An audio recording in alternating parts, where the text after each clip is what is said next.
Recording in progress.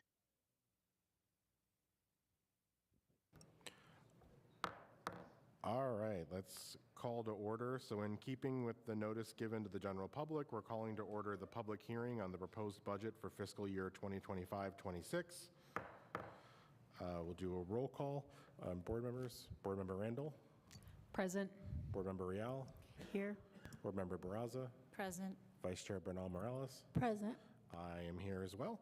If you all would stand and join for the Pledge of Allegiance, please.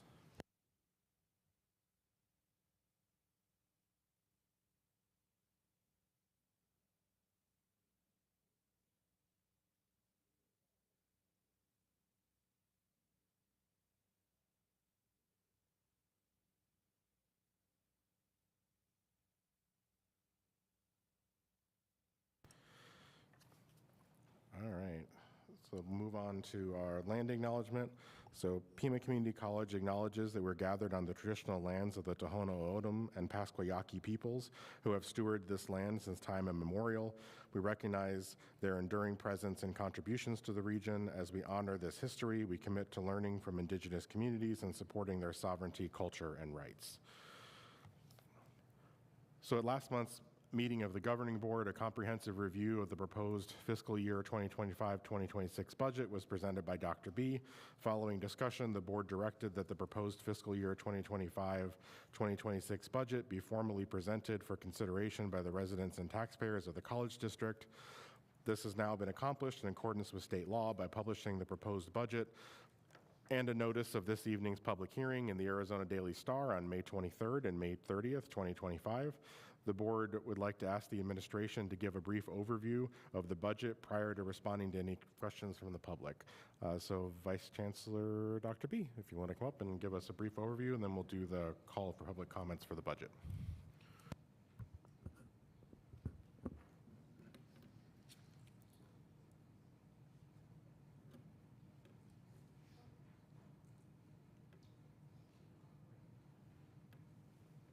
Not that one.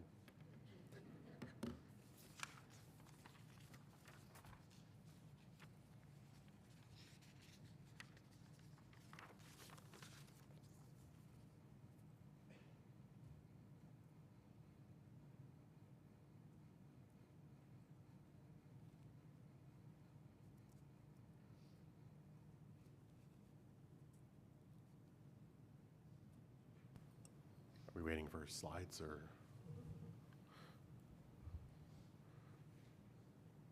It looks like it's coming.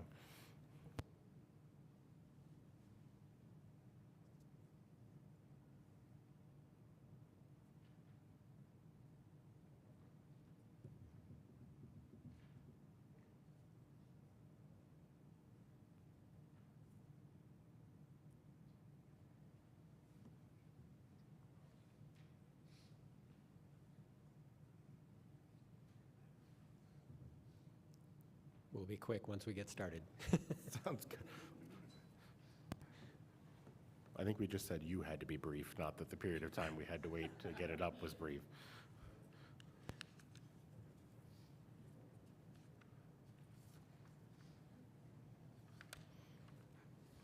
There's a lot of people chatting over there in the corner, so I think something's happened. There's a lot of people chatting over there in the corner, so I think something's going on. Yes, yes. We're looking for the presentation. We'll get it up in a second.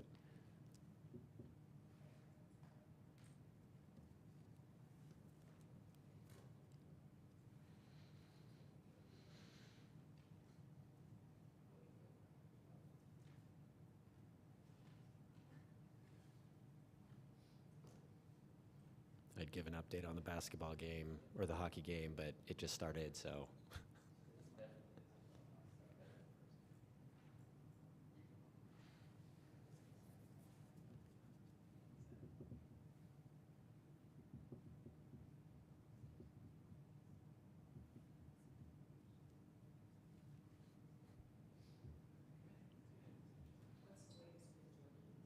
Oh, no.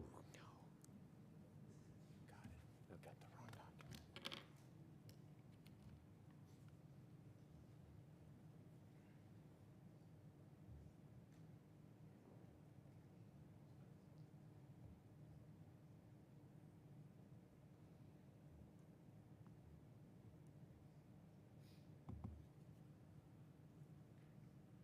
that it?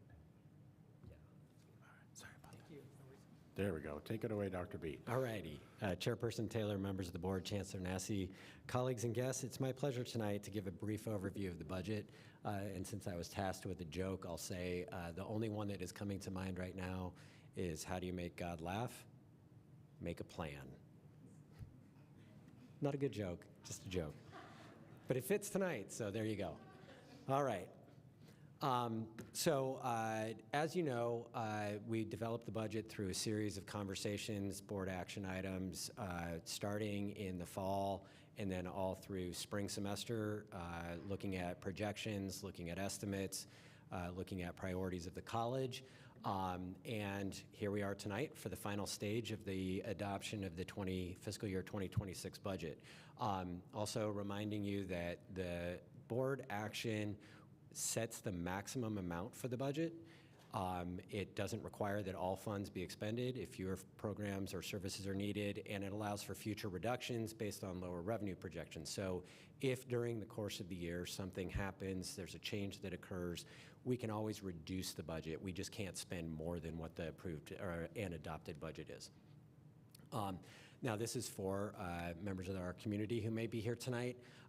Just a super quick overview of the budget. On the revenue side, we have held true to the board direction to develop a budget that doesn't have an increase to tuition and service fee rates for the upcoming year. And it also has a levy-neutral property tax rate. That is to say that there's no tax increase. The only additional tax revenues we're receiving this upcoming year will be from additional new properties that got added to the tax rolls. So levy neutral means there's not a tax rate increase that would affect existing properties. On the expenditure side, as you know, we're aligned with the strategic plan. That means that we're finishing up the last of our Center of Excellence projects and other capital projects that we've committed to. We have increases, moderate in total, increases to employee salaries and wages. Those are based on our classification and compensation structure.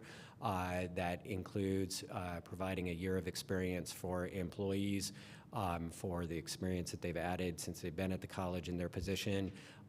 It includes some market-based adjustments that we went into in detail at a prior meeting for some of the staff position scales and some of the faculty scales, which are aligning those positions to market, and then a minimum increase for those who don't get an increase related to the first two that I just talked about, a minimum increase of 1%. So fairly moderate increases overall, consistent with our class comp structure and keeping the integrity of that system in place.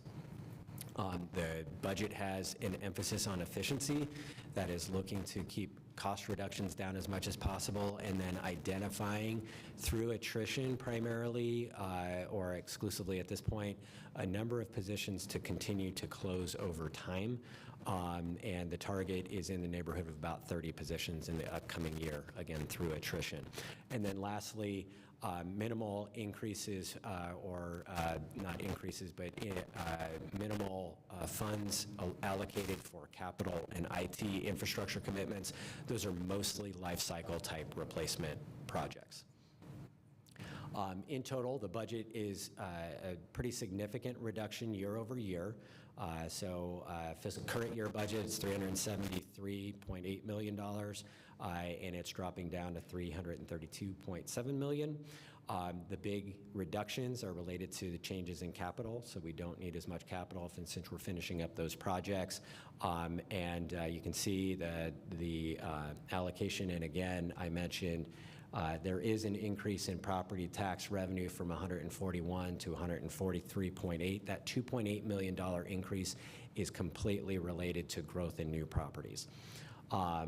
The tuition and fee change year over year is a result of increase in enrollments. Again, we kept tuition rates the same year over year.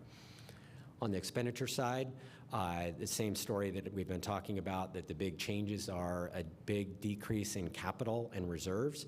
And then you can see moderate increases on the blue side of the spectrum, with the most notable being that classified staff is in the current year 74.6%, In the upcoming year, 74.4%. Why that's notable is the staff is the area where we're looking to reduce the positions, and that small reduction is indicative of the fact that we're reducing positions because, again, there are increases for the currently existing people. All right, I want to point out one other thing, is that shooting to what the state forums look like, again, focusing on the primary property tax, that the increase that's 2.8 million, a 2% increase, that's completely related again to the growth in new properties. And you can see down below that there's an overall reduction that will happen to the primary tax rate. The tax rate will be going down 2.8%. And I think with that, I'll ask if the board has, one other thing I wanted to point out. Relative to our peers, Pima County, the college has relatively low property taxes, property tax rates. We're fourth lowest in the state. We're very cognizant of that, making sure that we're providing a great value to our community, and as you know, keeping whole and keeping the tax increase at not increasing taxes this year within the budget structure. So with that, I'll now ask if the board has any questions before you open it up to. Any questions from board members for Dr. P? Great, thank you. Thank you. All right. We will move to public comment then on the proposed budget. So I have one card here, but if there's anybody else who wants to make a comment related to the budget, please make sure you fill out one of these cards. They're in the back of the room. You get it to me, and we'll go from there. So we'll start with the one and only Michael Guyman. I want everyone to hear that again. Chair Taylor said the one and only Michael Guyman. So thank you, Chair. Thank you, Chancellor Nassi. Thank you, Board. Appreciate this time and place to comment on the budget. I'm really here simply to acknowledge and thank the Board for this budget, putting together this budget that not only addresses the goals and mission of the college, but also does it without raising taxes, without raising fees, and without raising other components to craft this budget. So as Dr. B also pointed out, our tax rate here is low, and that keeps us competitive. Where other jurisdictions are looking at potentially increasing property taxes, we are actually here at this level keeping it sustained. And that does relate to our competitiveness throughout the region. I am the Chief Advocacy Officer for the Chamber of Southern Arizona. And now that we are a combined organization that looks at economic development and business advocacy under one roof, we are now managing the projects, whether those projects are here internal to our community or projects that are external to our community, companies that are looking to expand or relocate into our region. So taxes, quality of life, labor, all of that feeds into making us a competitive community. And the community college plays a massive role in that.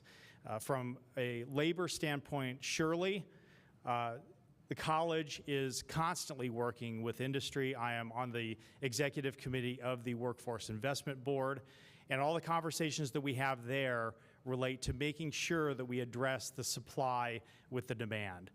Working with companies here, working with the companies and site selectors, representing companies looking to expand into this market, having those conversations about what skills are important today, what skills are important 5 years from now. Community college plays a significant role in making sure that we address a lot of those needs moving forward. And the community college, Pima Community College, has been doing a great job at that. So again, having the ability to do a great job of meeting those needs of our employers while not increasing taxes, not increasing fees, I think is a great bonus. But speaking of projects, I'm also here to talk about the continued support that we at the Chamber of Southern Arizona and others in the business community need. We have a big project coming up, Project Blue, and this could significantly increase the property tax base here in our region. And I think it's really important to mention that, because there's obviously two ways we could do this. We could increase taxes or we could increase the base. And this project alone would significantly increase that base so that Pima Community College, Pima County, other jurisdictions can benefit from that increase in property tax. There are a lot of other projects that we are working on that could grow that base organically. And so again, I encourage Pima Community College, as you have in the past, to continue to work with us on these projects, to demonstrate how you can collaborate with companies to address the skills needs, but also work with us to make sure that we are addressing, writ large, these needs for these companies so that we can encourage them to come here and continue to grow that base. Thank you very much. Thank you, Michael. Last call, if anybody else has a comment card they want to toss my way for speaking on the budget. No, well, not seeing any. And hearing no further questions from the board or no further public comment, I now close the public hearing on the proposed budget. And now, like magic, and now I call the special meeting to order.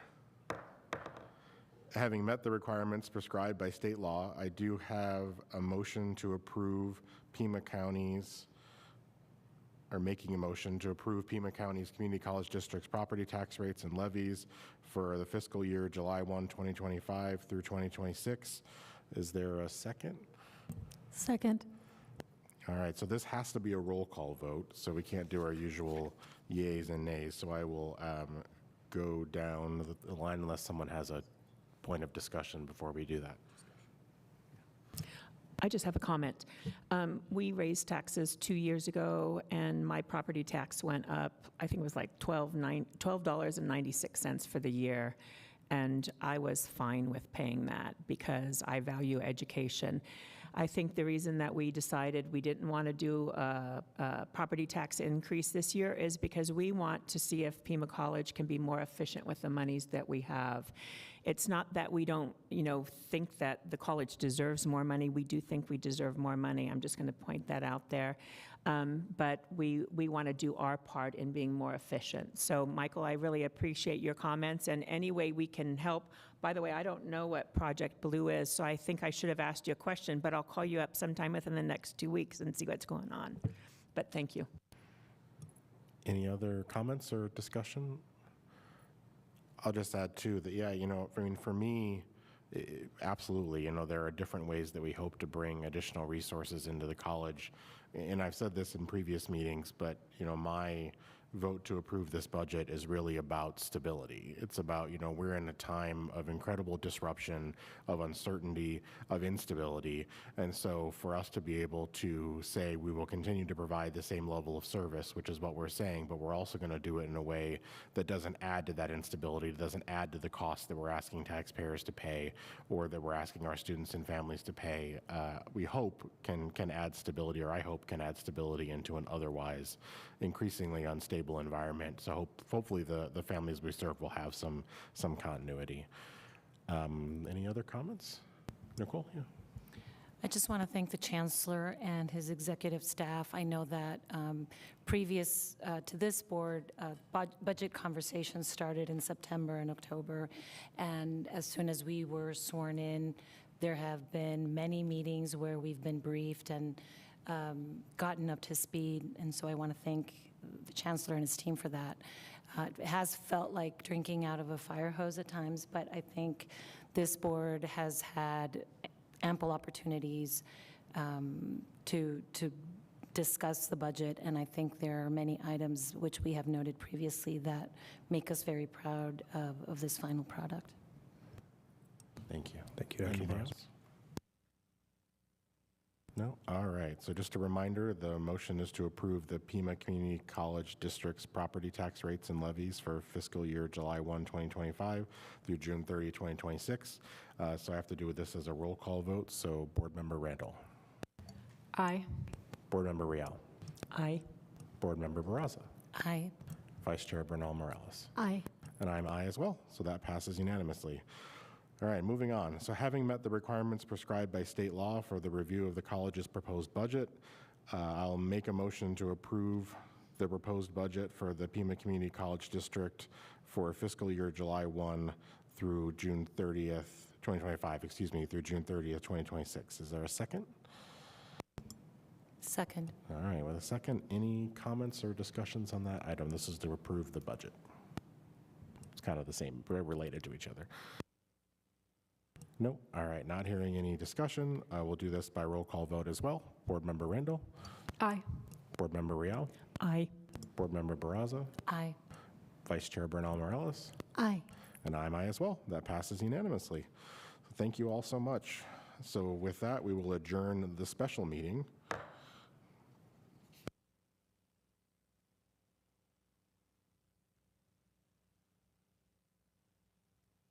And now, like magic again, I call to order the regular meeting. It looks very similar to the other two. So with that call to order, we will move to our second public comment period. I think we have two individuals. Again, if anybody else, this is the non-budget related public comment period for anybody else's issues. There's still time. Get me a card if anybody else wants to do that. But we'll start with Michaela Hayes.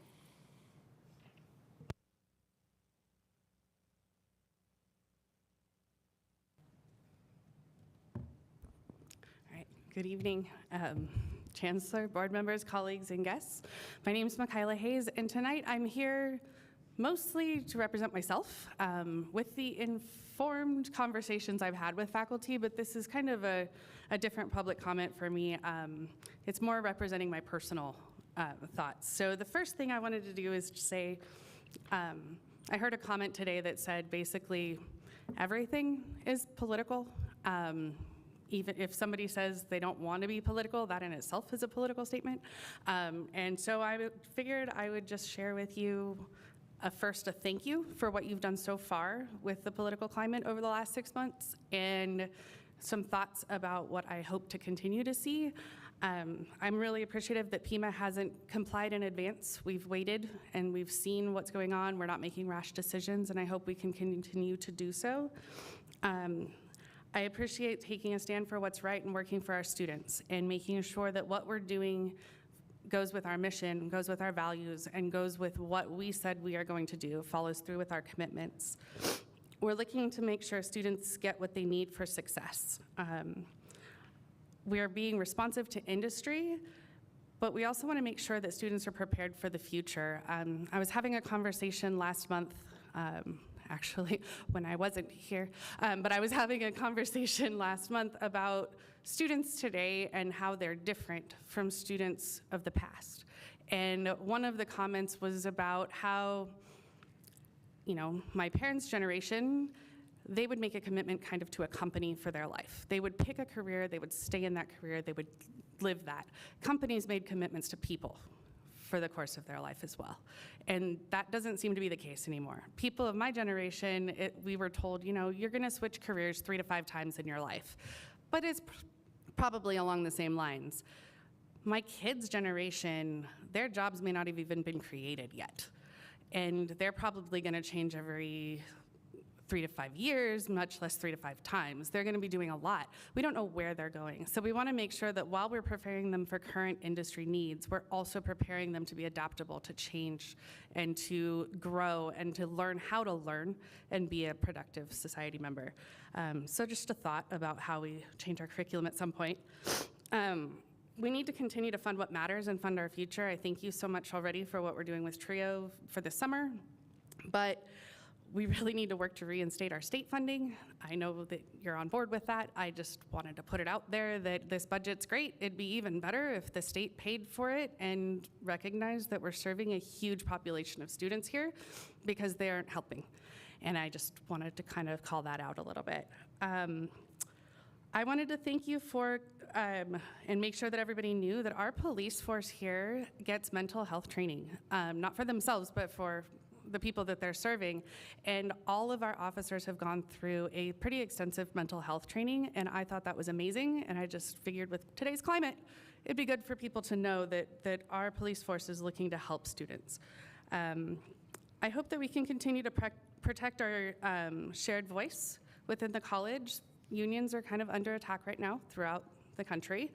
There's a union leader in prison, or in custody right now in California. That's always, not so great to hear. So continuing to protect and state what we value, and to share that this is important to us. Speaking of stating what we value, I feel like this is a time that we really need to make sure that we state what we value and we don't assume that people know what we stand for. I was listening to the study session on the mission, and there was comments about open admissions, and of course we're open admissions, that's what we do. Of course we're affordable, that's what we do. And I'm okay with taking those things out if they go in the values, but I wanna caution you that those are, while they are true now, removing them without replacing them somewhere else that is significant could send the wrong message, that we don't value it anymore. And so just a caution, I've heard a lot of uproar about small word changes in other realms, not at Pima. And I just wanna make sure that the message we're sending is the right one. So if we remove those things, how are we going to ensure that they are still front and center for our students, for our community, and for the people making choices 5 to 10 years down the road, when you're not on the board possibly anymore? How do we make sure that affordable and open admissions are still part of that culture? And lastly, I feel like everything is really divisive right now, and so just wanted to encourage everyone. It's been amazing being at Pima and feeling semi-insulated from the divisiveness that I see going on. It's always unsettling, but I don't feel like I come to work and I'm fighting with my coworkers, or I'm fighting with anybody. I feel like we're all fighting together for the best things for our students, and I hope that that is something that we can continue and provide an uplifting place where we can focus on our students and what's best for our community. So thank you so much already, and I just hope that we can all continue to work in that direction. Thank you. Thank you, Michaela. Next is Denise Riley.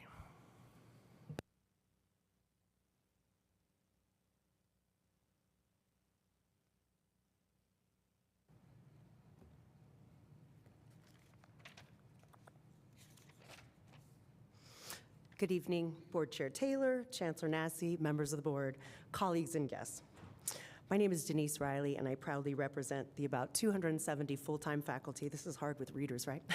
The 270 full-time faculty and about 750 each semester adjunct faculty at the college. First, I want to formally say thank you. I've met you all now, by now, for your tireless work. And yes, you've accomplished a lot in a semester's worth of time as a board gelling together, and it's duly noted from those of us that kind of watch on the side peripherally. So thank you for that. I want to encourage you to ask the insightful questions that you've been asking during presentations and board meetings, because I think those are important. So the reason I came today is, as Faculty Senate President, we had 3 goals as an officer team for this semester, and we will meet again later on this week and determine whether these goals will go for the next semester or we will change course. So one of them was to streamline systems and processes. So we work in multiple systems as faculty, whether that's business office, financial aid, student experience, to every kind of professional development tool out there. What I'm not referring to, and I want to be clear about this, is training with software or all the multiple systems that we subscribe to. I'm talking about our internal systems and processes. They need to be effective and efficient for faculty and students.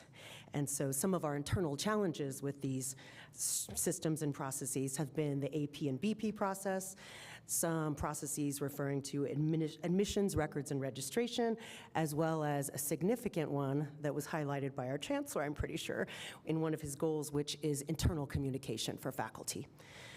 So that was one of our goals for this semester, and I think we did a great job of assuring that those that work and support faculty and students in the classroom are aware of these concerns and issues and moving towards solutions and moving towards effectiveness and efficiency. The second goal that we had was to increase communication. So this, of course, aligns again with Chancellor goal. But information and communication is often delivered to us via email, My Pima. Some departments have newsletters. Some areas across the college send lengthy updates. Some send short updates. However, there's no flow or cadence to that process. So we've had a lot of academic leadership changes, as you know, over the last several years. And so we're working towards that flow, that cadence. For example, committee work. Every faculty member is supposed to belong to a committee. We do. Some of us belong to multiple, probably about 6 over here. And we don't even have a list or a repository for what committees are available to join every year. There's ad hoc groups, there's work groups, there's committees, and so one of the things that we appreciate is that those that support us across the college want us to attend these meetings, want input, and value our input. However, it is really challenging when there is no notice, when there is lack of cadence or flow. Is this recorded? Is this something that I can attune to later? And just thinking about the fact that we're an academic college, and so we schedule everything very far out as faculty. Spring's 2026 schedule is already out. We'll probably know our classes by the first day of fall. So in that, and with that being said, we want to move towards that. And I know that STAR, we eagerly await the outcome of the committee repository that was charged with that area. With the calendar year, what I wanted to mention is that any good teacher, any great teacher or good teacher really recognizes that it's all in the planning.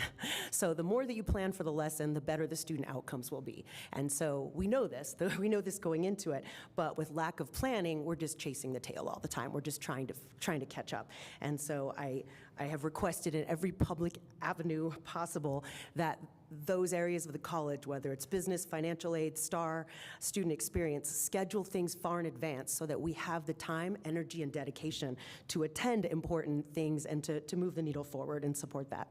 Our third goal came in the area of shared governance. Now, this one's an interesting one because my usual colleague, Rita, governor, whatever you want to call her, over here has talked a lot about this over time. And so one of the interesting things is that's not at the top of the list right now because it's happening. It's really impressive.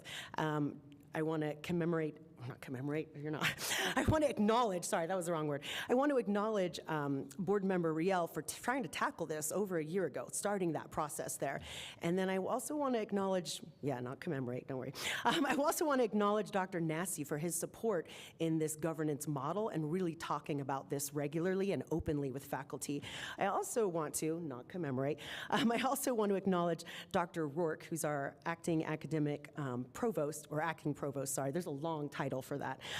But his ongoing communication with faculty leaders since being put in the position, and then the hiring of the VPAO and the VPAA, and some of those stuff should be streamlined within that area. So as far as the larger scales, we are really, as faculty, I would say, we're really hopeful. There's a lot of promise. I know there's a lot going on in society in general, but we're seeing some promising outcomes with the reorganizations that are happening, and we, of course, know that those are going to be ongoing. And just like I told Chancellor Nassi and guests in his welcome reception, back then I said, we welcome you. You're still welcome. We welcome you, but we really entrust in your leadership, and we support you. And so I'm, being the face of faculty right now, I want to say thank you for your hard work, and we really appreciate the support from all the areas across the college. Thank you. Thank you. All right, last call for any more of those comment cards if anybody wants to say something. No, not seeing any. We'll move on to 7.3, which is summary of current events by governing board members. Board Member Randall, is there anything you want to share? I just wanted to talk about Super Saturday. I went to the last one. The next one is August 2nd. But I went to this previous Saturdays with my kid, and we had a really great time. So it was very personal. I think I've been in those shoes before, feeling maybe not quite worthy of an education if you've maybe had a few false starts.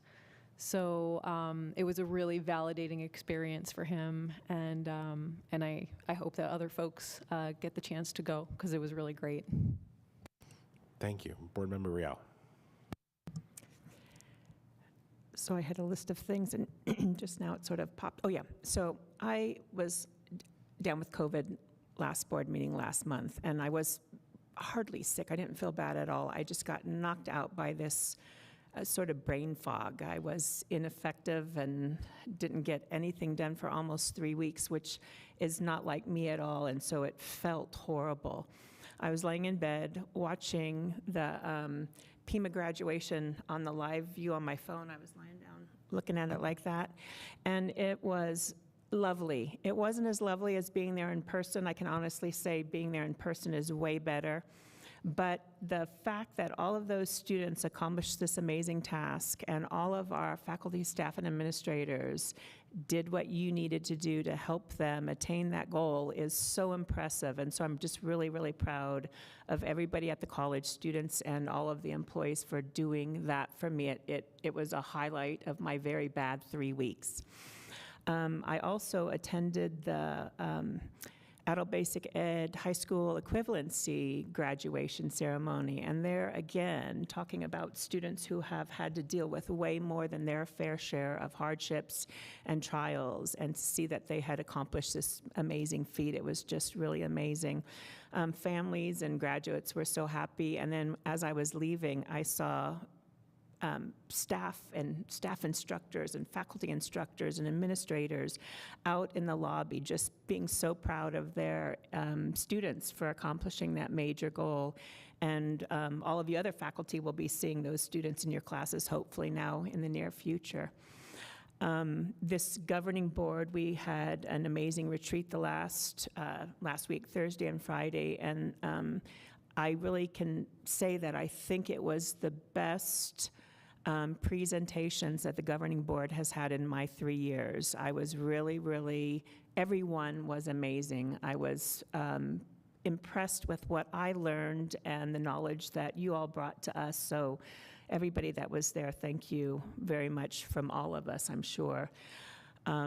And I do want to thank my governing board members. I think this is a very impressive group of people. It was, a new start, and all new starts are rough, but change is always great. And so thank you for pushing me along with the new change. I really appreciate you all. Thank you. Thank you. Board Member Barraza. I also want to echo Board Member Riel's comments about the graduation. I had been told that graduations were one of the best parts of serving on the governing board, and I have to say I was deeply moved both by the commencement in May and Thursday's high school equivalency diploma graduation. It was very moving to hear the student stories, and so I want to thank everyone, staff, the Chancellor, and everybody that organizes that. Both were extraordinary, and I appreciate all the hard work that goes behind the scenes. The retreat last Thursday and Friday was also a very, I think, important for the board to experience together. It was 2 days of hard work. Maybe we should change the name of retreat, because it was not a spa day. But I think we all learned a lot, and I look forward to next year's. Finally, I would be remiss if I didn't publicly acknowledge fellow board member Riel. She was running, as you all know, for the Ward 6 seat for the City Council, and recently decided to step down from that race after learning that she could not serve on the City Council and serve on this governing board. I want to thank her for her commitment and service to the college. I know that it wasn't an easy decision for you to make, and I think it speaks volumes about your priorities and your values, and I think we are all grateful that you decided to stick around with us. This is a volunteer position, and the City Council race is a paid position. So I also think it's important to say thank you. It doesn't go unnoticed, and I look forward to continue working with you on the board. Thank you. Vice Chair Morales. I also want to echo the appreciation and expression of gratitude for participating with the with my board member colleagues for the Pima Community College graduation ceremony at the Tucson Convention Center. It was really, really neat to be part of a celebration, but I have to add that there was a special note for me because, and I haven't shared this with my colleagues on the board that during the graduation, I had the pleasure and privilege to hand a congratulations and a hug to young ladies that I supported when they were 13 years old, considering whether or not they were going to go to college, and a thing that I created a long time ago called FAFSA Fridays. At my house, I would have all the kids come to my house with their laptops, and we would do FAFSA applications. So I had the pleasure of congratulating two of them as they got their Pima Community College graduation ceremony certificate.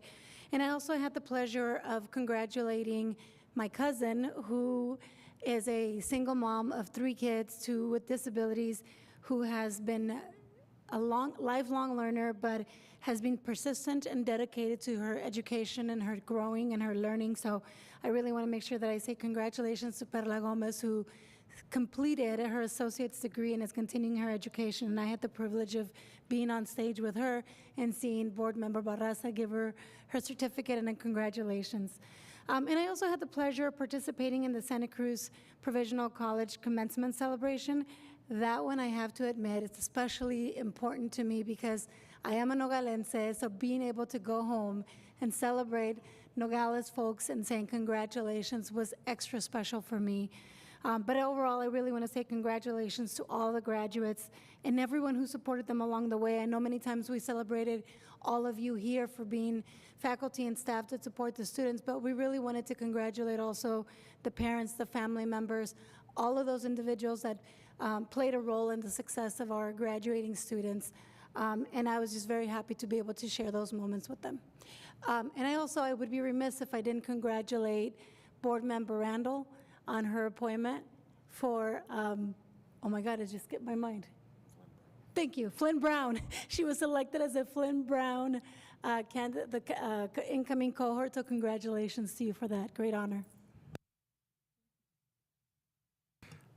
All right. Yeah, similar. So echo congratulations to all of our students. You know, my only complaint coming out of that commencement ceremony was there was not nearly enough confetti. Like, we need like way more confetti, like somehow to cram it in there. Especially the ones that go off when you introduce the governing board, that was the best confetti. Because it, you know, nearly sent me into heart palpitations. It was very loud if you weren't there when those went off, and very unexpected.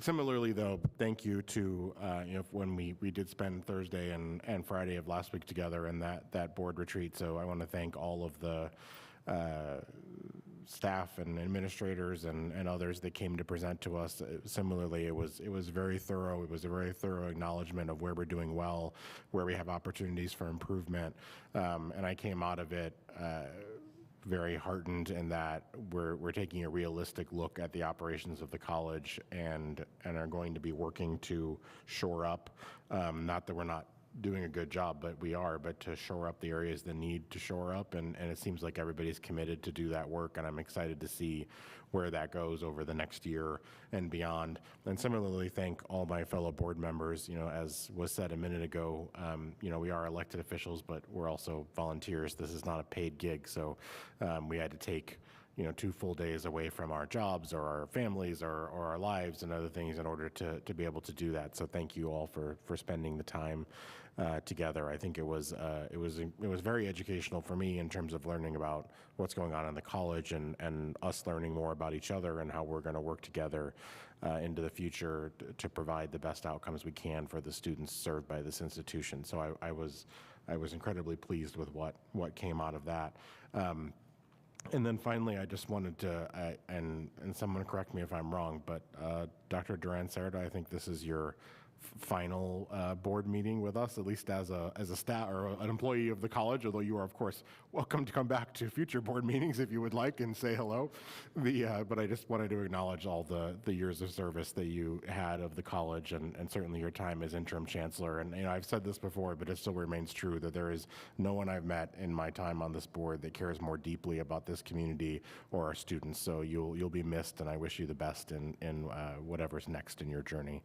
So thanks for joining us tonight. Yeah, absolutely. Round of applause.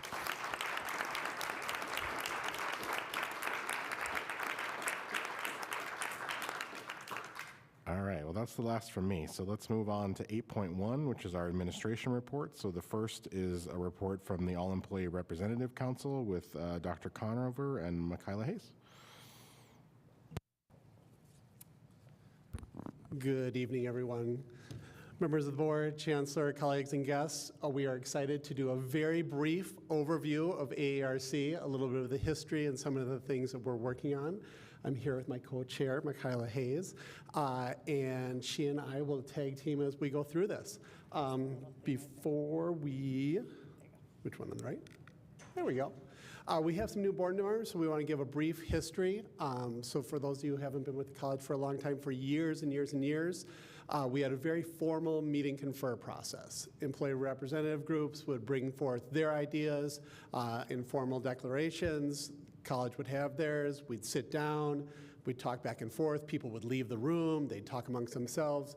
It was a very formal kind of union back and forth.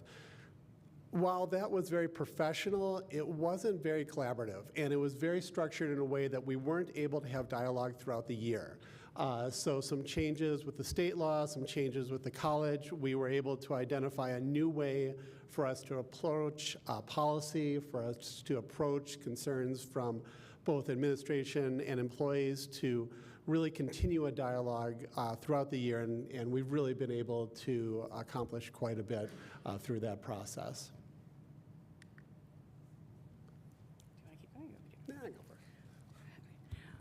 One thing I really enjoy about the AERC is that we've used to have separate conversations, and it was really a small group of people that did the negotiations.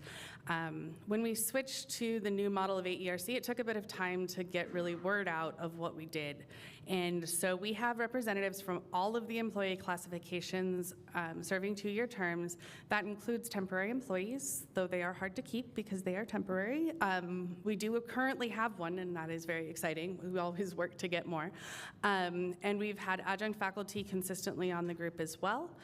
And we have the last 2 years, I believe, had contested elections for those seats. And this year, I think there was 10 people running in for one of the seats, and they all put in, what they wanted to do, and then their employee groups vote for them. So that was really, really neat to see people really believing in that and wanting to be part of it. And the nice thing is, even if they don't get elected, they can still be part of it and come to our open meetings and be part of our groups. So one thing I wanted to note was, as part of our election process, while each group, the exempt staff, non-exempt staff, full-time faculty, vote for all of their representatives that represent them, there is an employee representative group, which is different from AERC.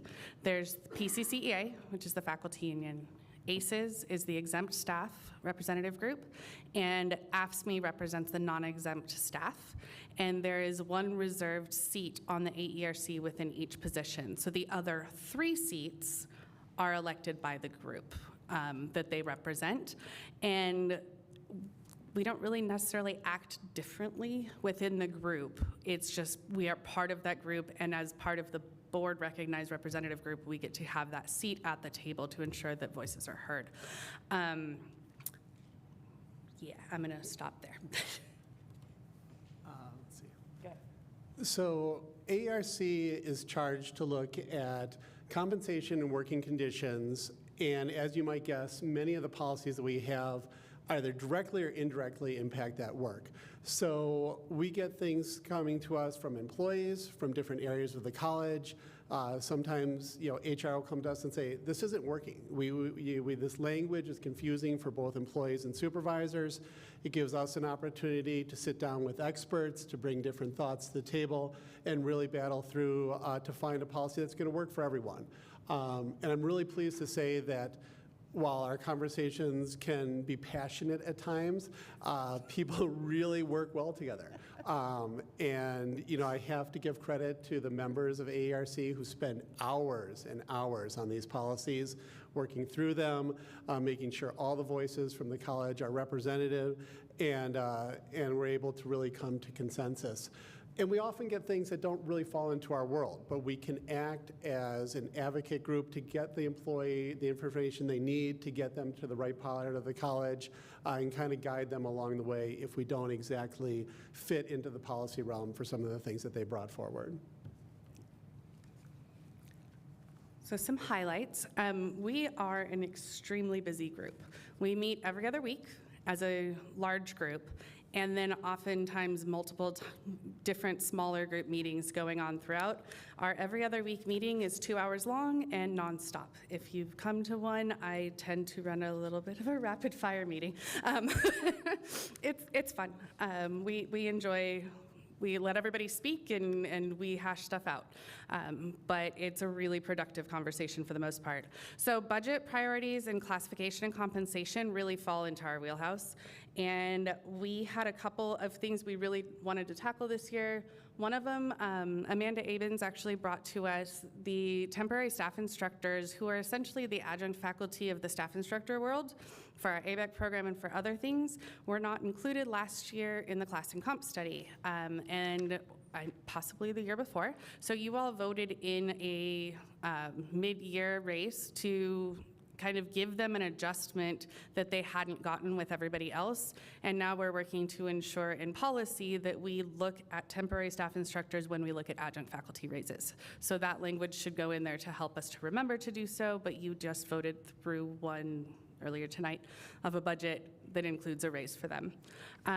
We're also working through policy clarification specifically for temporary employees that in terms of what corrective action works for them and what do they fit within the college. And as part of that, we ended up reorganizing our entire employee handbook on the website by category, but also by which employee type it applies to, so to make it a little more clear for everybody. We also have worked a lot on the staff salary scale, looking for clarity and helping to understand the system better. And we've built some spreadsheet calculators for increases. So staff should be able to go in, put their current year salary, this 25-year salary, and based on years of experience and what you just voted in, figure out what they're going to be getting paid next year. So we've been working with HR. They're going to send that out to staff. Hard to hire framework was actually started as a faculty conversation, expanded to everybody, and we were working with HR to identify how do we even define a hard to hire area and what are the interventions we can do to make sure that people can be hired. Is it a monetary intervention or is it a process intervention? And listing those out, it became more of an SOP or a standard operating procedure rather than a policy. But it was something that we were able to work through with them, and then when we get our SOP site, we can have that all accessible for all employees. There's a few others up here, but one I wanted to bring forward was grading deadlines. This was one of those that Aubrey was talking about that doesn't completely fit in our world, but it did cross into our world. Each division was kind of setting a little bit slightly different grading deadline at the end of the semester. We had a college-wide deadline, but there were like soft deadlines between them. So we wanted to have a conversation about how can we ensure that there is consistency in the faculty experience throughout the college that's fair but still responsive to students. So we worked with Faculty Senate to work through that. Yeah, I think that's enough detail. Unless you have more questions, I obviously know more about a lot of those. One thing I would point out, the AERC tracker, there is a link, and it's a great resource if you ever want to, if you're bored some evening, you'd like to look at every different policy we're working on, where it is, who's working on it, the documents that are being done. It's a way to educate our community as to what we're working on if they have questions and would like updates as kind of where things are in the process. Just quickly, what we're looking at for this upcoming year, the Provost's office is going to be looking at the role of faculty. Denise mentioned service on committees, and what does that look like? Service to the college, service presence on campus. So AERC will be a partner in that as the Provost brings together faculty leadership around these issues so that we can work through the policies that will relate to some of the things that they're trying to achieve. We have a couple other ones that are hanging out, just some policies around professional development and bilingual pay that we're working through as well. And of course, with the changing nature of the federal government, we may have others that we need to tackle. So, opportunities for growth. We do a lot of work. It's fast-paced, there's a lot of changes, but outreach and education to the community about what those changes are is always an opportunity for us to do better at. Campus tours, not giving the tours to students, but going to different campuses and sharing what we've been working on. It's hard to schedule those in, so they haven't really happened too much. We took off during COVID and it hasn't been reestablished. And so that's an opportunity. And then really working to ensure that as much as the AERC has grown in its notoriety, I don't know if that's a good word, we'll go with it, really working to make sure that everybody knows the role of AERC and what we do within the college and brings the issues to us. I wanted to share a couple stats with you because I do that. I teach math. You get to learn math stuff. We had 19 email requests and new topics from employees this last year that came in through our form for the system. That was awesome. That means people know about it and they are using it to submit issues to us. Since August of 22, when we implemented our tracking system, we've had 89 resolution teams. That is a group of people who go and talk about a policy. That might be something from the hiring, hard to hire framework to the entire staff salary schedule to something like sick leave. So there's small and large within that, but there was 89. We only have 25 currently active. We've worked through all of the rest of those.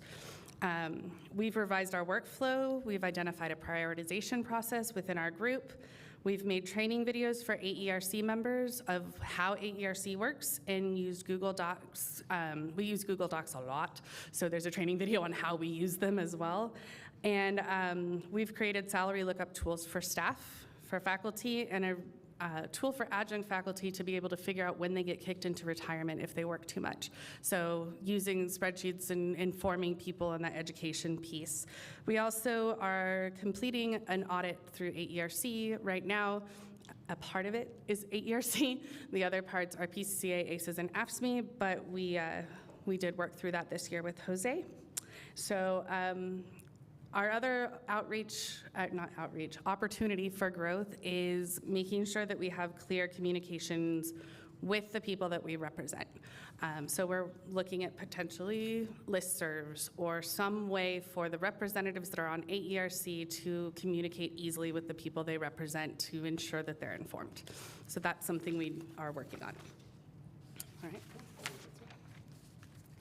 Any questions? Any questions from the board or comments? I have a quick question. For the those serving in these positions on the AERC, do they usually run for re-election? Is there a lot of turnover? Is it usually the same people serving year to year in spite of the term limits? We have 2-year terms. There are several people that will run again. It depends on their work schedule and whether or not they can continue giving that time. Faculty and adjunct faculty get 1 course load reassigned, so 3 load hours to dedicate to their work for the AERC. We have had probably half of the people serve maybe 2 terms and then decide that they're going to do other things.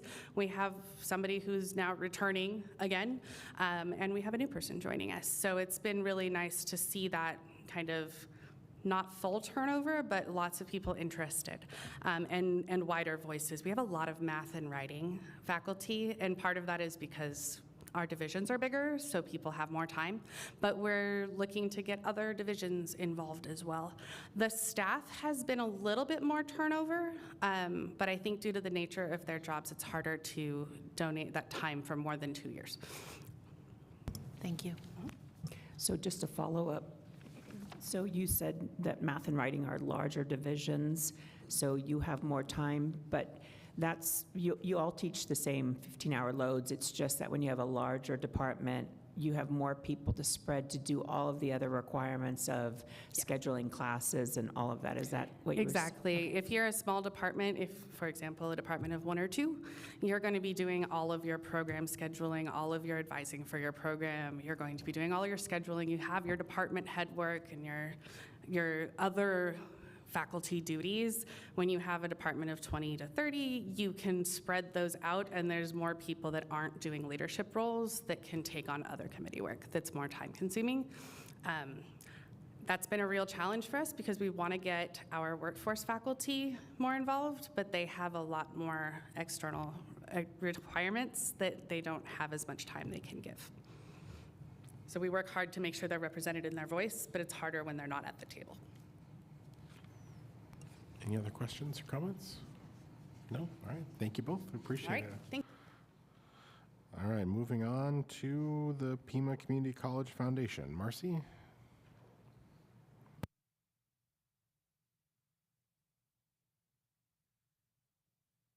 Good evening, Chair Taylor, members of the board, Chancellor Lambert, colleagues and guests. So I am going to run through some quick slides. I know you've already got them in your packet, so I won't read them all to you. So you know about what we do and how we do our work. So what I want to really talk about is, oh goodness, my slide went all wonky.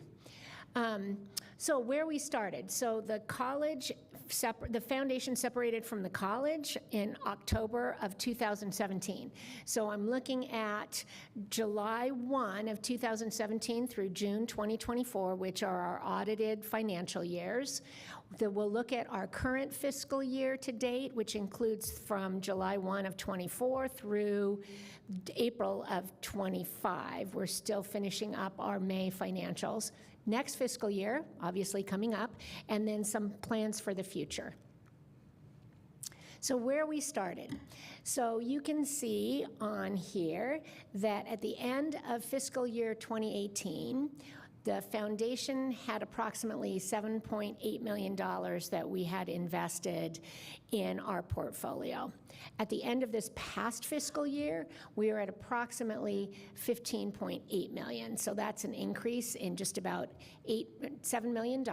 So we've been on an upward trajectory over the course of those 7 years.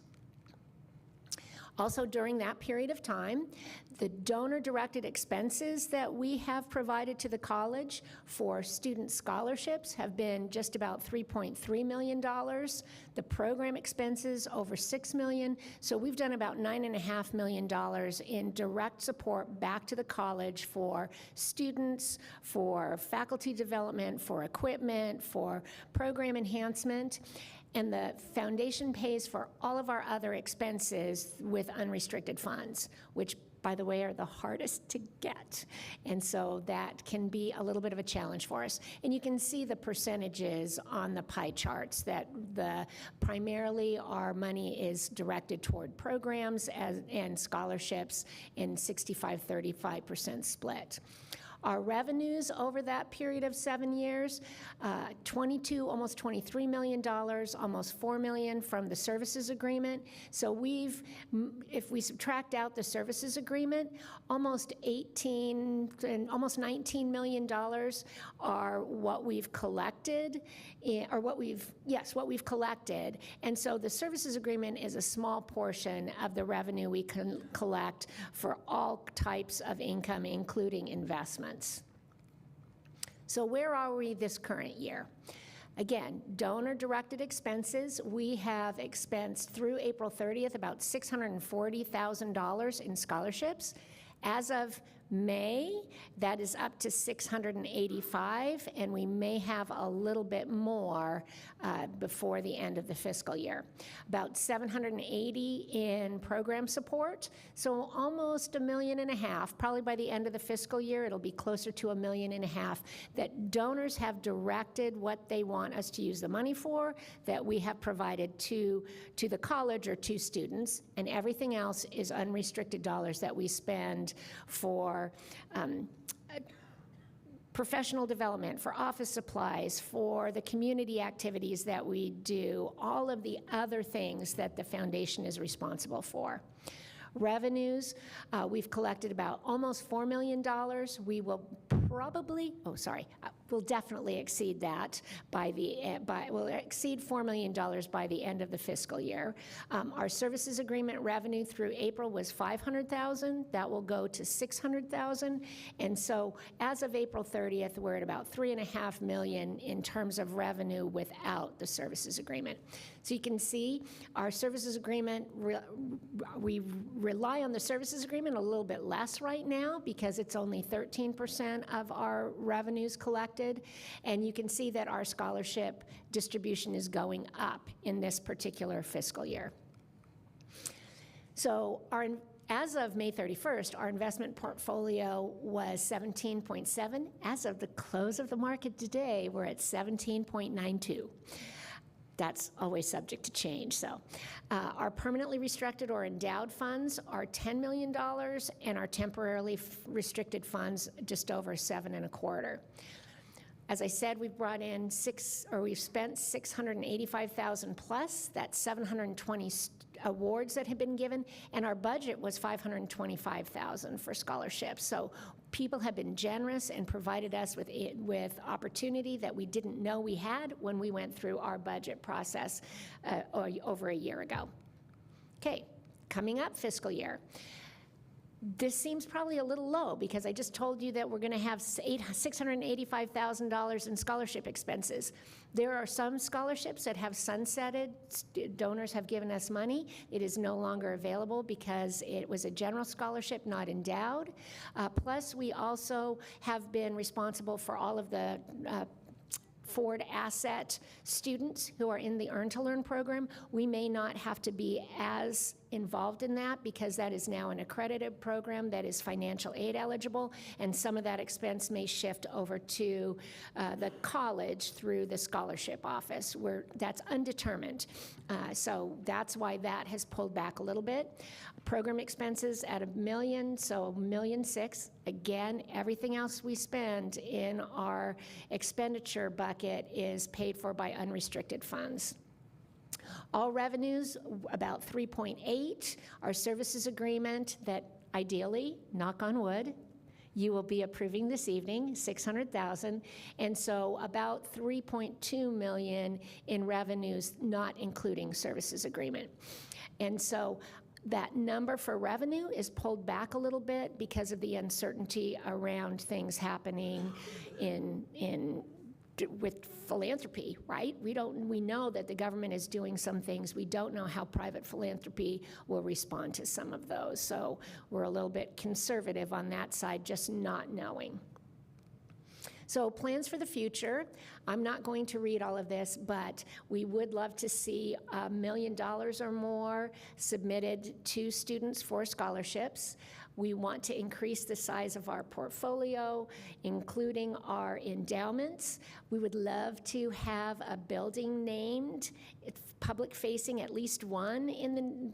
This has no timeline, but these are things that we're working toward. And so we have lots of other things that we are planning to do as well. So I would love to answer any questions that you might have. Any questions for Marcy? Comments? I just have a quick comment. My sister-in-law, Sharon O'Brien, you know her. Yes, She's I know her the well. executive director of Literacy Connects.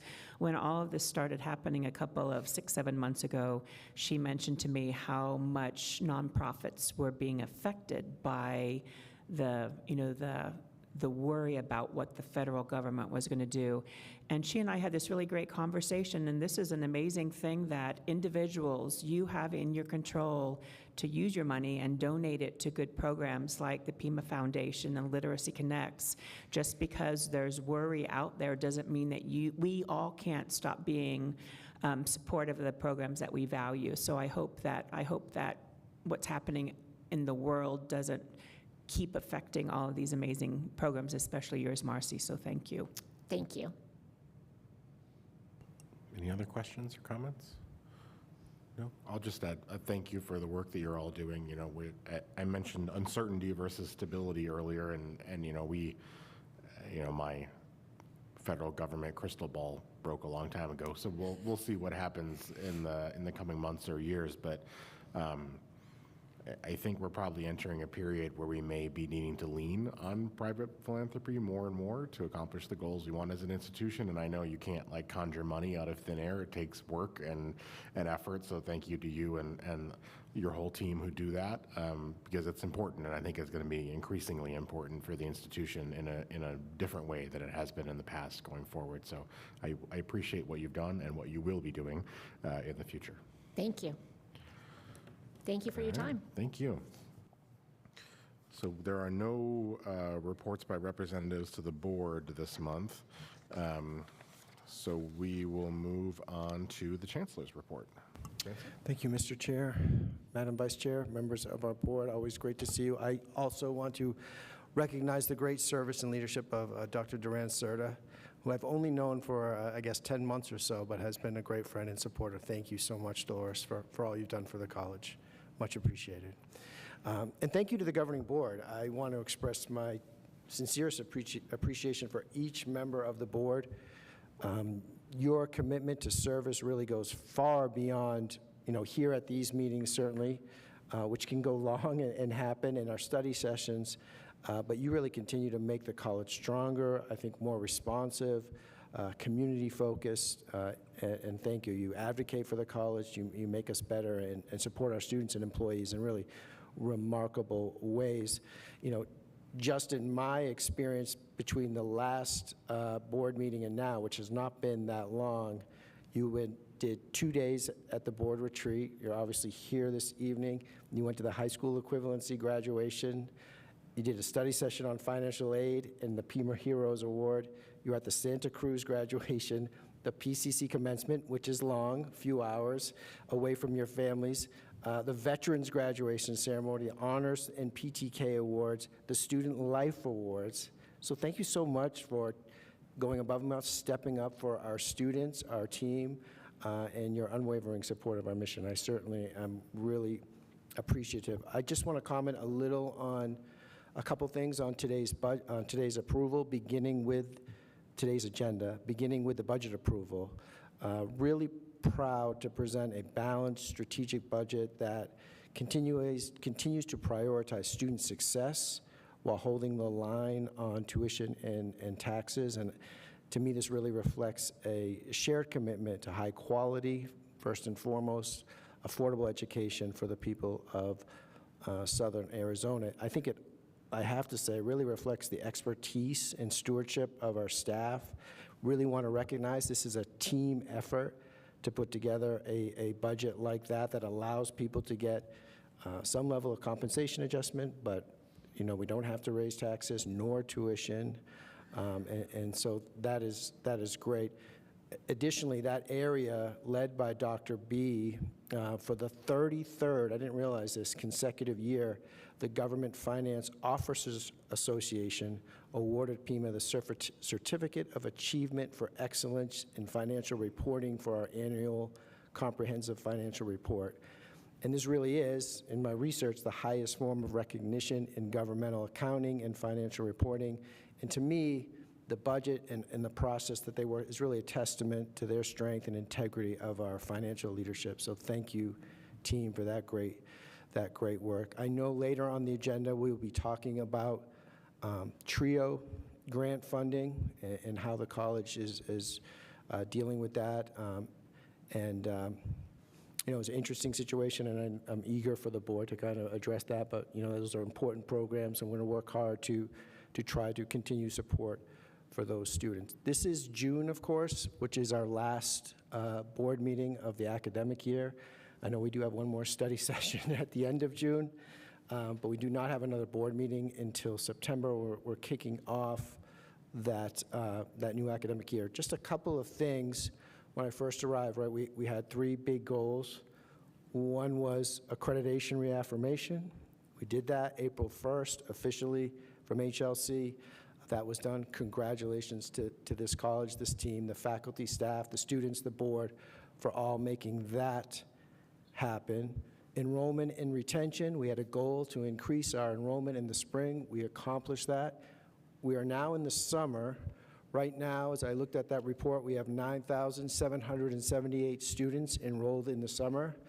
That's 1,000 more than last year, but we have not had that many students enrolled in the summer at Pima Community College since 2012.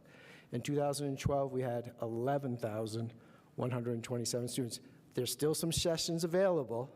We might be able to beat 2012, but it's been 13 years since we've seen that type of summer enrollment here at the college. Again, great testament to the team in making that happen as well. So really proud of that. And for fall, of course, coming up, as of today, we're about 13% ahead of where we were last year.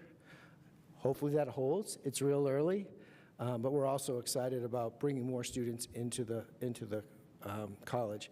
And we've seen increases in persistence for students who move from fall to spring, spring to summer, and now, of course, we are also focused on continuing that momentum into the fall. And then Professor Riley mentioned improved communication, and we've done some things there. I've opened a communication roundtable. We are expanding text messaging to students directly. We are launching student and internal events calendars, and in the fall, we will have more faculty and staff roundtables. I'm also really proud to launch what I'm calling the College Leadership Council. This is an advisory council to my team that will meet, if you will, an extended cabinet that involves faculty and staff from the start as we begin to discuss those initiatives. And it's really a commitment to shared governance and improved communication. And I will continue the listening and learning sessions with students, employees in the community, not as many, but certainly some as we go through in the fall.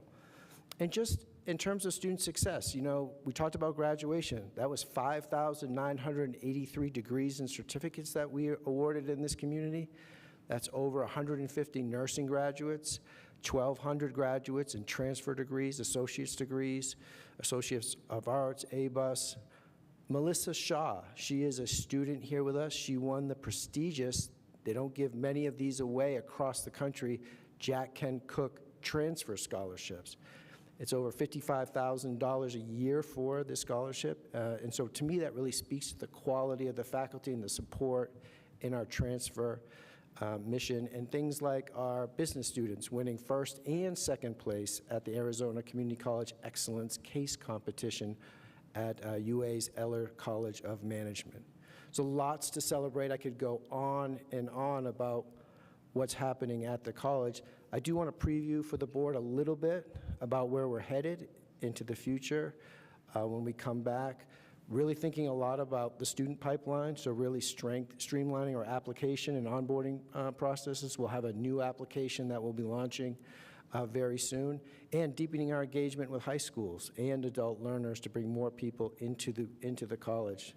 Thinking a lot about enhancing student success, so things like our student success courses for all first-time in college students before they reach 12 credits. That's a conversation I'd like to have. The data says that should work. Adopting an 8-week course model to accelerate programs for our students. In terms of facilities and capital planning, right, as we look around at our spaces, consolidating and reallocating underutilized spaces for efficiencies as we think about our resources, making sure we have key services such as financial aid and the registrar student-facing on our campuses, and really excited about planning for a centralized public safety center of excellence, as well as a new police facility. You know, campus safety, student safety is always a priority. The well-being of our faculty, students, and staff, our campuses, is something that I think about a lot. And so can we bring a police facility closer to our campuses, if not on one of our campuses, to ensure that happens? And always invest in IT modernization and addressing things like deferred maintenances across campuses. In terms of innovation and technology, integrating AI into instruction and student services, that's happening to some extent at the college. We'll continue to scale that, supporting faculty development and digital fluency and instructional design, expanding Pima Online and offering more flexible delivery models to meet diverse student needs. And I talk a lot about market-driven curriculum, right? So deepening our industry partnerships. It was great to see Michael here from the Chamber of Southern Arizona. But deepening those partnerships in fields like manufacturing, healthcare, public safety, IT, cyber, launching a new baccalaureate degrees we're really excited about, growing our centers of excellence. I mentioned public safety, thinking a lot about the arts, STEM, and aligned to the new bachelor's degree, education, and really thinking about stackable credentials and marketable skills achievements through both credit and non-credit or professional credit as well. So lots of things happening at the college. I'm really proud of this year, proud of this team, proud to be working with such a great governing board, and really excited to see where we go in the fall. Thank you. All right, thank you for your leadership. It's been wonderful for these few months. I'm looking forward to many to come. Any questions or comments for Chancellor Nessie? Yeah, I'd like to know what everybody else is doing in July and August. I mean, I don't know, if you guys aren't going to do anything, we could hang out together. I'm going to miss you guys. Any other questions or comments? No? All right, so Section 9 is information items. Section 10 is our consent agenda. Is there a motion related to the consent agenda? So moved. Second. Second. All those in favor? Aye. I'm aye as well. Any opposed? No. All right, consent agenda passes. So let's move on to Section 11, action items. The first is a contract for the Aleutian Company for Cloud Enterprise. Isaac, I think you had a presentation for us.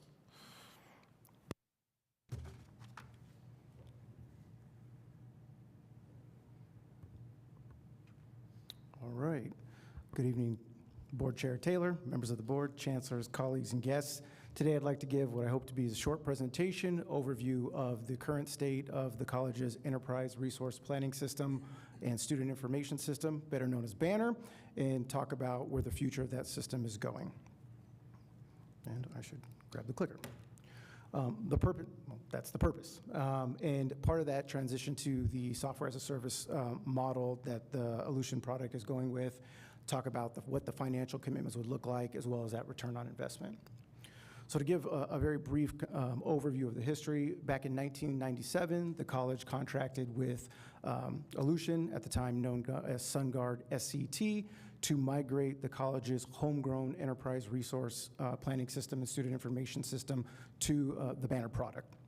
At that time, the college did what a lot of colleges did, and that was moved current business processes into a best-of-breed solution. We didn't necessarily take full advantage of the opportunity to align with best practice, and we'll talk a little bit about why that's important going forward. The Banner system is housed at the college's data center. That consists of roughly 57 servers, so that's about 20% of the physical infrastructure we maintain. Those systems have to be patched, maintained, updated. On top of that, we have to support all of the infrastructure and software that goes along with that application. So the Oracle database, and for those of you who know about Oracle, it's a very big database, also a very expensive database. Back during COVID, during that time period, the college used to have 3 database administrators to oversee the Banner system, as well as the Oracle database. During COVID, the last of those individuals retired. And so at that time, the college made a decision, instead of trying to hire, because we're the only college in town with the Aleutian product, we went out for professional services. So the college has a very big contract, $500,000 a year, for a third party to patch, upgrade, and maintain that and provide those technical services around the Banner system. We have a disaster recovery product, and so all of the Banner system is replicated in real time to a disaster recovery center. That's another thing we maintain, as well as some additional peripheral systems for maintaining that environment. Like everybody, vendors are moving their products more and more to the cloud. So come into the 2010s, as cloud became very popular, vendors took the opportunity to start re-implementing their products and moving from a software licensing model to a software subscription model, where the vendor actually maintains all of that on their end and leases that to us through a subscription model. And just like everybody else, Aleutian started moving in this direction. This started probably about 7-ish years ago. So for the past 5 years plus, we've been watching the evolution of the product, the maturity of the product, and really trying to determine when that would make sense for us. As you can imagine, They are highly incentivizing colleges to move to this product. It's going to be a matter of time before we're forced to move. All new colleges that come on with the Elution, their only option is to go with SaaS, software as a service. So what are the benefits of moving to a software as a service model? I talked about, when we went to Banner in 1997, we did a lot of moving, shoehorning our business processes into a best-of-breed solution. This would not be a forklift of just taking our existing system and moving it to the cloud. This is an actual opportunity to re-implement the product. And so what you get is the safety net of an upgrade, but the familiarity of an upgrade, but the benefit of a full re-implementation. And so this would be going with all of our key business process owners, going over their business processes and re-implementing on best practice. And colleges are recognizing benefits. They're seeing benefits in their ability for communication with students, workflows with transcripts, grades. So those are some of the real key benefits that institutions who have already gone down this path are realizing. Obviously, we would have going in this path, we'd be able to eliminate the 57 servers we support. That frees up staff time, that frees up a lot of resources. We're talking about probably $1 million worth of software and contracts that we pay outside of the licensing for Banner today. So those would, I'm not gonna say they would go away, they would move into the subscription model, but those are hard costs we would be able to eliminate. We would be able to get enhancements that are only going to be available in SaaS. So I was at the big Elution conference a few months ago, and their CEO was making it very clear some of the new stuff they develop will only be available in cloud. If we think about stuff like AI relies on massive amounts of data. If we would not be able to realize those benefits on an on-premise ERP because the data we have would be our own. AI is going to benefit from data across multiple institutions. Does not mean they're going to be using our personal student information, but you get the idea of what makes a successful student. If you're looking across hundreds of institutions, that's going to be more indicative than necessarily at an individual. I get there's things that make us unique, but I think you get the idea there. The other thing is coming with moving to SaaS, there's new products that Elution is working on. 3 of them are mentioned here that are included in the bundle that we're looking at in the proposed contract. To be very transparent, we could get these, or at least some of these, without moving to the cloud model, but obviously moving to the SaaS model, we get bundle and favor pricing. And some of these are personal pathways. We've been talking about guided pathways. The final piece for allowing us to do that from a technical standpoint is their smart plan. So that's what puts those planners, those unique planners with individual students. Another one is credential discovery. So this would be the ability for students to, hey, I'm a psychology major, but it might be that I've taken enough credits in sociology that I'm closer to that degree than psychology. This would allow me as a student to get that information and see the different degrees I align with given the course load I've taken, and maybe the path to my outcome is closer through another journey than the one I'm currently on. And then there's some AI-based curriculum of aligning curriculum to skills really applicable to the workforce area. So those are 3 of the products that are in the proposal. Once again, some of these we'd be able to get if we stayed on premise, but not all of them. The return on investment is very favorable to Pima. This is not the case for most institutions, and that's because of some of the advantages we're going to be able to realize through, I talked about that $500,000 contract that we pay to an outside company. So the implementation cost is not insignificant. It's $2.5 million over 2 years. But starting in year 3, annual savings are about $100,000. In year 5, they increase to $600,000. That means moving to a SaaS model versus staying on-prem will actually cost us less money. That is not the typical, but once again, we have that $500,000 contract, and in the ROI that I'm going to talk about here in a moment, we did not eliminate that entirely. That's reduced to $215,000. So even though the ROI is very conservative, I'm confident we actually in the end may even be able to save more than that. The payback period is 9 years, so that means once the accumulated savings are more than the $2.5 million, and then over a 10-year run, the cost savings between staying on-prem and going to the cloud is about $1.3 million. I'm actually confident that number will be higher than 1.3. Like I said, the ROI we projected was very conservative. We did not include any staff salaries. This is solely the hard dollar cost of the professional services, cutting that down to $215,000, removing the Oracle licensing, as well as some of the peripherals that would no longer be involved. disaster recovery costs, server costs for the 57. And so this is what the chart looks like in terms of an ROI savings. You're going to see it looks a little weird for years 3 and 4. That's because to try to keep the initial $2.5 million as low as possible, we did defer some of the annual maintenance from year 2 into year 3 and 4. At year 3, we're still below, right? I talked about we're $100,000 below current costs in year 3, and then you can see over a 10-year period. On the top, the blue line is if we stay on-prem, the orange line is if we move to a software as a service model, and then a bar chart below. Proposed timeline, I know this is very important. Proposed timeline is a 2-year project. This is not short. This is a big commitment. If we were to sign this contract in July, we would have a 90-day delay start, 90-day delay invoicing.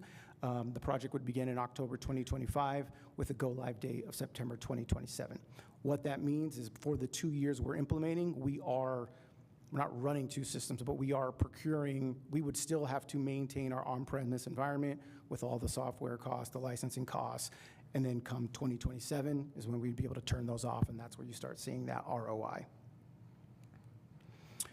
Really lastly, this is something we've been following for 5 years. We've been paying a lot of attention to this. The systems user group that are the real owners of the Banner ERP system, we had conversations with them about, is this the move we make? Do we stay with what we know and move to the SaaS environment?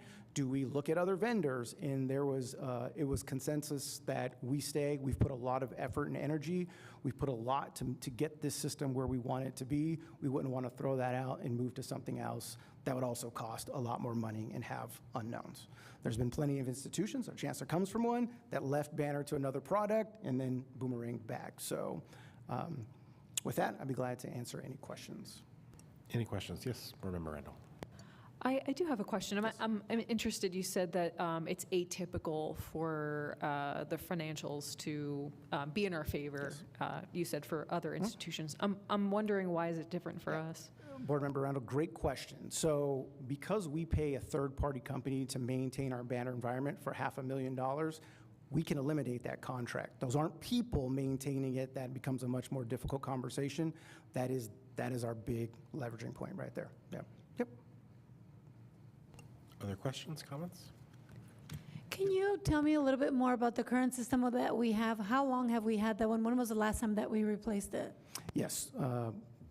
Vice Chair Bernal Morales. We have had the system since 1997. I couldn't give you the specifics on how long the implementation was. I think it was at least a few years, but we procured it in 1997. This is the college's enterprise resource planning student information system.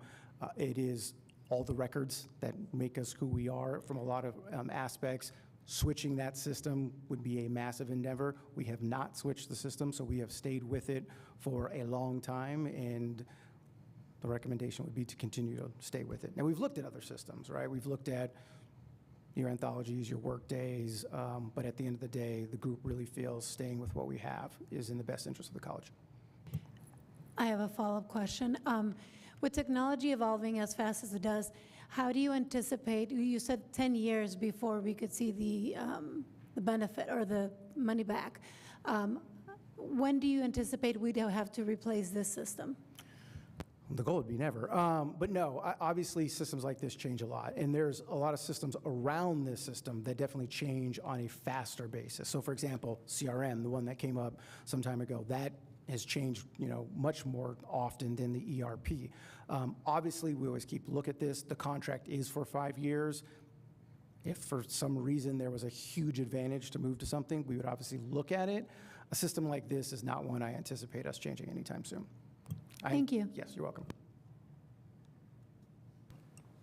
Any other questions or comments for Isaac? No? So if this system we have now is what, almost 30 years old, based on how fast, that's like beyond dinosaur. Like what is, in IT terms, like my computer starts failing after like 3 years, let alone 30. Board Chair Taylor, so to make it, the vendor, the product is 30 years old. Obviously, they're maturing the product all the time. To give you an idea of, patches and releases come out all the time. Ones that come out very common or very frequently are financial aid. We're on a quarterly cycle where we kind of usually hold off doing upgrades. We do it on about a quarterly basis because there's a lot of testing and whatnot involved to make that happen. So the product is continually evolving. It's not a 30-year-old product. It's a company that's been around more than 30 years. And they're moving to SaaS, they are, iterating and innovating and moving much more quickly than on their on-prem model. All right. Is there a motion or more questions for Isaac?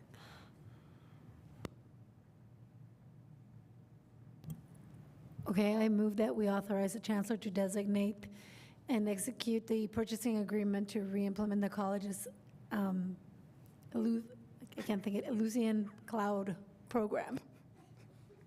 Close enough. Second. All right, any discussion?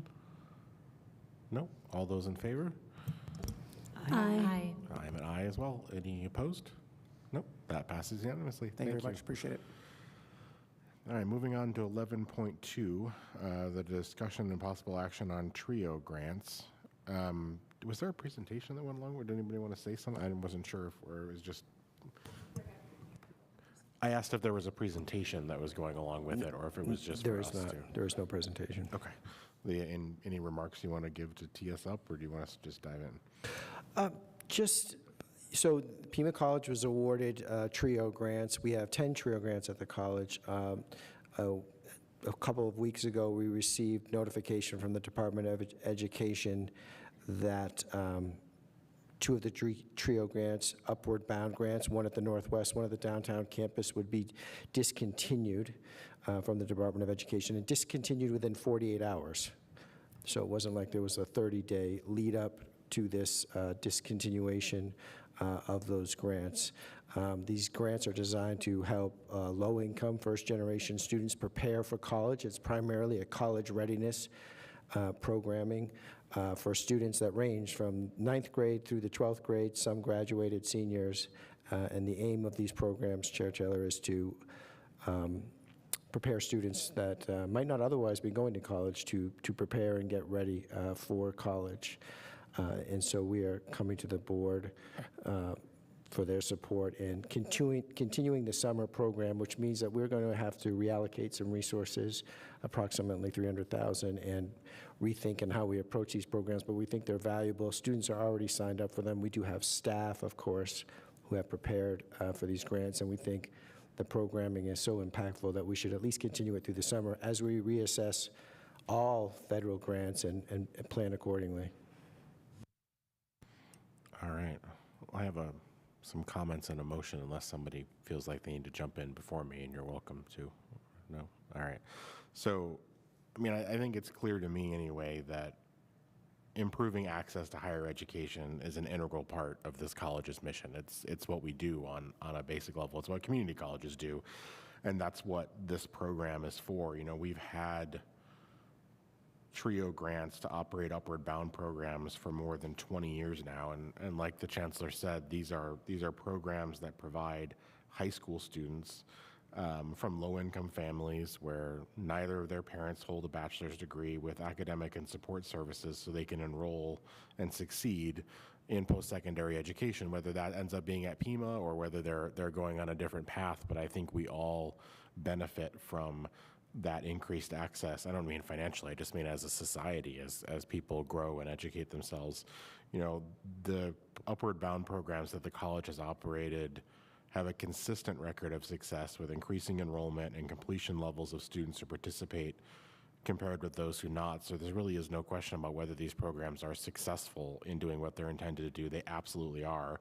And when we received notice from the U.S. Department of Education that the Upward Bound programs at Northwest and downtown campus would not be continued, it was only days before they were about to begin. So there was not any notice to be able to prepare, especially when you consider that we already had almost 100 students that were signed up to participate in those programs. And we know that,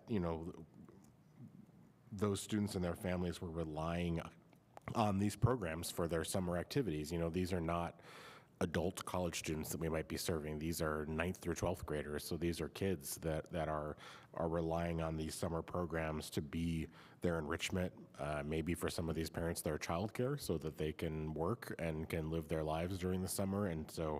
And given the short notice, that creates a problem for sure for those families. So I'm pleased that we're in a position to be able to honor those commitments that we made to those students and their families, and to make sure that we can clearly demonstrate how essential Pima College is and maintain the trust of the community, while we also try to figure out how we might be able to continue to work with our federal partners. So with that said, I move that Pima College provide the upward bound summer programs at Northwest and downtown campuses to the greatest extent possible and consistent with its educational mission and responsibilities as a steward of public funds in light of the loss of federal funding through the originally scheduled summer program duration into mid-July. Second. All right, any discussion? So I was looking at the state budget form Schedule A that was in our budget part in Section 2, and I noticed there that there are, there's different columns for gifts, grants, and contracts, and there's, I don't know if this is the money we're talking about in general, but is the college, Dr. Nassi, are you guys concerned that, we're passing this budget that has $64 million, almost $65 million in restricted funds coming from grants and gifts and contracts? Is the college concerned that this is not a one-off, this is going to continue? And so we have programs in the fall and in the spring next year also that are coming from these monies. What are we going to do if it's not just this, if it's $64 million?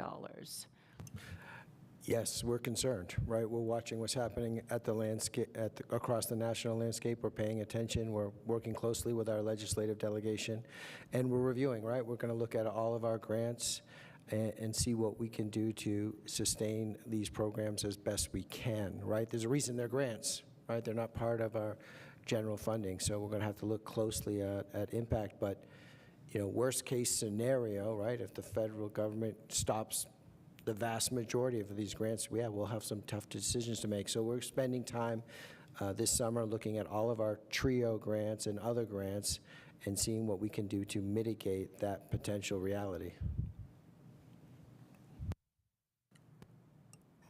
One comment I realized I was remiss in saying earlier, but you reminded me of it when we were looking at that, is I do want to make sure that we thank Congressman Siscomani and Senators Kelly and Gallego, who have been working closely with the college staff and leadership to try to address this particular grant, and we have their support in applying for reconsideration, which we're hopeful could come through. But they have all three of them have really been very supportive of this program and wanting to make sure that we're able to sustain it and hopefully get it back, and I'm hoping protect against potential future cuts. So but I appreciate their support. Other questions, comments, discussion? No, not hearing any. Then we'll call the vote. All those in favor? Aye. I'm in favor as well. Any opposed? No, that passes unanimously. So with that, we'll move to section 12, the request for future agenda items. Any future agenda item requests? Nope. All right, not hearing any of those. We've reached adjournment, so thank you all. I appreciate it. We are adjourned.